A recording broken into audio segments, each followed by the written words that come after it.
তোমার কি মাথা খারাপ হয়ে গেছে? আরে আমি তোমাকে সেবা করি শুধুমাত্র টাকার জন্য, তাছাড়া অন্য কিছু না। তুমি এটাকে ভালোবাসা ধরে বসে আছো। তুমি ভাবলে কি করে যে তোমার মতন একজন হ্যান্ডিক্যাপকে আমি ভালোবাসবো, যে কথা বলতে পারে না, যে চলতে পারে না? ঠিক আছে।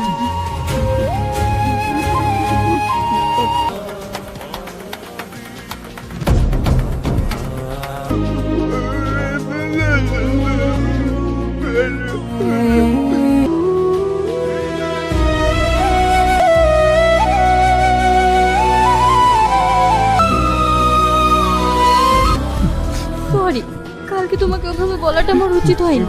বাড়িতে একটু ঝামেলা হওয়ার কারণে আমার মাথা ঠিক ছিল না। বিশ্বাস করো, আমি তোমাকে যেগুলো বলেছি ওগুলো আমার মনের কথা না। আমি ভালো নেই, আমি হাজার অশান্তির মধ্যে থাকি, তোমাকে রাগ দেখে ফেলেছি। আমি জানি তুমি খুব ভালো ছিলে, প্লিজ তুমি আমাকে ক্ষমা করে দাও। তোমাকে এই কথাগুলো বলার পরে আমার সারা রাত্রি ঘুম হয়নি। এই দুনিয়ার আর 5টা মানুষের চেয়ে তুমি অনেক ভালো গো।